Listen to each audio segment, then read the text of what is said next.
Ya Allah guys, pemandangan yang betul-betul indah dan sangat mahal guys. Perjalanan juga 6 jam bayangkan keliling gara-gara jalan dihancai. Dan ini pemandangan yang betul-betul wah. Rumah Pak Oda dan matahari terbenam.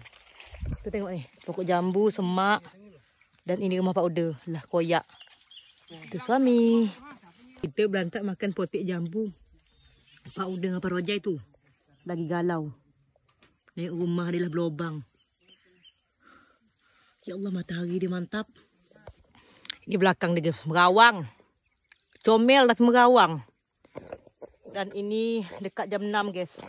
Kita belum mandi lagi. Tak tahu nak mandi kat mana. Tuh, matahari terbenam. Tuh, suami dengan Pak Udah masuk dalam rumah.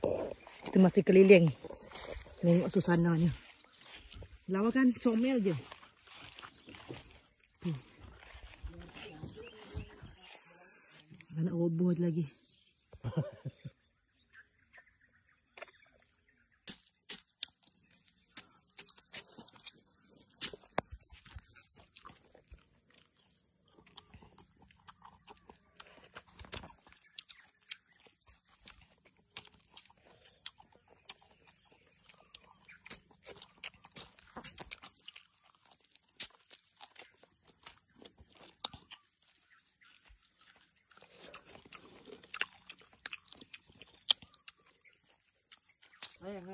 Rumah Pak Uda di Silang PT.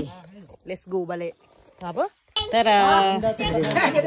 Tambah lu. Adik, tahu nih.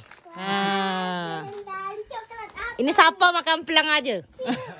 Adik. Adik, ini kasih siapa amplang? Oh, okey.